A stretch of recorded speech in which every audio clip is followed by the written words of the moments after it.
episódio de Grandes Civilizações, Maomé atacou Meca, derrotou os velhos sacerdotes que o haviam expulsado e assumiu o controle da cidade. Depois da conquista de Meca, a cidade onde ficava a casa de Maomé tornou-se o centro sagrado para os seguidores do Islã, e ainda é assim até hoje.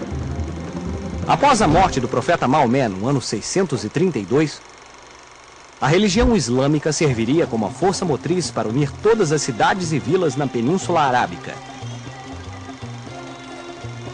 Os muçulmanos, em seguida, partiram para conquistar um território enorme, formando um império que, em menos de uma centena de anos, ia da Espanha até a Índia.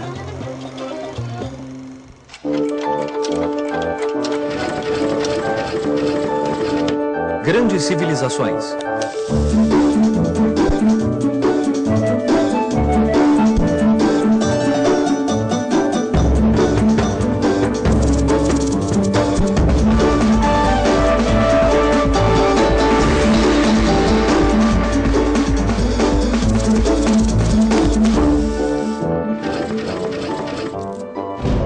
O Islã, segunda parte. O grande Império Islâmico era governado por califas, palavra que significa sucessor do mensageiro de Deus. Eles eram os herdeiros legítimos do poder do profeta Maomé.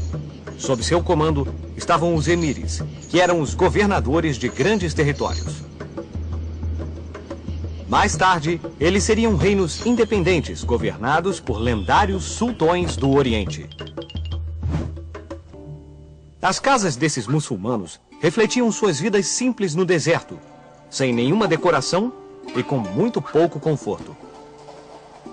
Homens e mulheres viviam quase que completamente separados uns dos outros, e um homem podia ter até 4 esposas. Normalmente, as mulheres viviam em uma área separada da casa chamada harém. As lendas falam de sultões muito poderosos que tinham haréns com centenas de mulheres. Quanto maior o harém, maior o poder do sultão. Uma cultura refinada. O Império Islâmico também marcou um período de grande esplendor.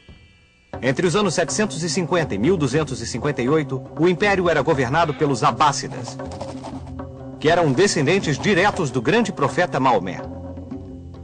Eles transferiram a capital do Império de Meca para Bagdá, no Iraque de hoje. Durante esse período, os muçulmanos estavam governando um reino com muitas culturas diferentes entre a Espanha e a Índia. Eles absorveram conhecimentos de cada cultura e aprenderam muitos estilos diferentes de arte e arquitetura. Foram melhorando e expandindo essas ideias, constituindo estilos próprios. Nossa, eles aprenderam muito! É verdade. Por exemplo, arabesco é um estilo de arte feita de milhares e milhares de formas geométricas interligadas e era usado para decorar templos e palácios luxuosos. Os muçulmanos nunca representavam pessoas, porque sua religião não permitia a adoração de imagens. Os espanhóis apreciaram esse estilo arabesco e começaram a imitá-lo em suas próprias igrejas e castelos. Estas duas culturas estabeleceram um intercâmbio de conhecimentos, e ainda hoje existem algumas palavras em espanhol e em português que vêm do árabe. Os números. Muitos anos antes de o Ocidente ter a experiência do renascimento da cultura antiga, os árabes já estavam estudando os filósofos gregos.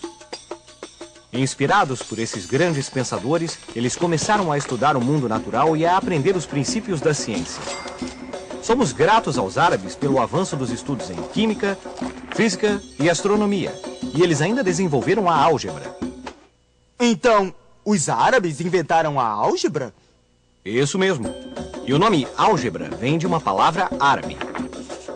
Também devemos agradecer aos árabes por sua forma simples e eficiente de expressar os números. Eles inventaram uma nova forma de agrupamento de números em unidades, dezenas, centenas e assim por diante.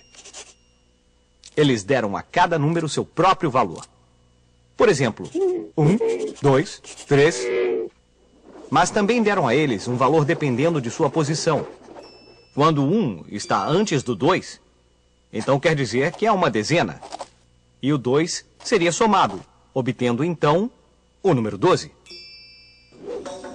Essa maneira de escrever os números e atribuir valores a eles é tão prática e eficaz que todas as sociedades no mundo inteiro a utilizam até hoje. E isso nós devemos ao gênio árabe. Puxa, eles eram inteligentes. As Mil e Uma Noites. As Mil e Uma Noites são uma enorme coleção de contos fantásticos do mundo árabe. São encantadores contos de princesas se apaixonando por intrépidos aventureiros. Gênios que são capazes de realizar desejos, tapetes voadores, piratas lendários, fortunas estranhas e conquistas magníficas. São histórias dentro de histórias, dentro de histórias, interligadas entre si como um grande conto, enorme, infinito. Histórias que se passam em uma grande quantidade de países influenciados pelos muçulmanos na época.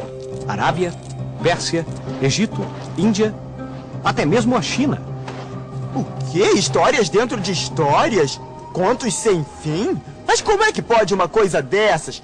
Bem, a primeira história desse livro explica que havia um sultão chamado Shahryar que estava com raiva porque sua esposa o havia traído e lhe ordenou que ela fosse condenada à morte. Como ele foi magoado por conta do amor, não poderia mais confiar em mulheres. Então ele ordenou que seu vizir trouxesse uma nova esposa ao seu quarto todas as noites. E depois ela seria executada na manhã seguinte. Foi então que Sherazade, a filha do vizir, veio com um plano para evitar mais mortes. Ela se ofereceu para o sultão, sabendo que fazendo isso estaria condenada a morrer logo que a noite acabasse. Durante toda a noite, Sherazade encantou o sultão com uma história maravilhosa. Mas logo antes do amanhecer, ela prometeu continuar a história na noite seguinte. Na noite seguinte, ela ligou a história anterior ao início de outra. E assim, dessa forma, ela conseguiu captar a atenção do sultão por 1001 noites. Nossa! Finalmente, o sultão poupou sua vida e a libertou. Muitas destas histórias ainda são populares até hoje. Aladim e a Lâmpada Mágica, Simba, o Marujo e Ali Babá e os 40 Ladrões. Todas são da coleção 1001 Noites. A influência do Islã. Ao longo dos séculos, o grande Império Islâmico começou a desmoronar lentamente. E em 1258, a cidade de Bagdá foi atacada e destruída pelos mongóis, sob o comando de Hulagu, o neto de Gengis Khan. Outros grupos muçulmanos conseguiram formar novos impérios, como os Fatímidas, no norte da África, e os turcos otomanos, no Oriente Médio. Reinos muçulmanos existiram na Península Ibérica até 1492, mesmo ano em que Colombo chegou à América. Mas eles foram expulsos da Espanha pelos reis católicos. De desertos áridos a palácios luxuosos, a história cativante do Islã mostra o quão forte o poder da fé pode ser. O profeta Maomé disse que a fé pode mover montanhas. Bem, certamente ele tinha razão. A força do Islã conseguiu unir inimigos, criar riquezas enormes, desenvolver a ciência e influenciar o resto do mundo com o charme delicado de seus escritos e de sua arte. Hoje, milhões e milhões de seguidores rezam 5 vezes por dia olhando para Meca e fazem uma peregrinação à cidade pelo menos uma vez em suas vidas. Isso mostra que a chama ardente da sua fé não desapareceu e não vai desaparecer. Vamos usar nossa bússola do tempo para ver o que estava acontecendo nos outros lugares do mundo nessa mesma época. O que estava acontecendo na Europa enquanto o grande império muçulmano estava atingindo seu maior esplendor?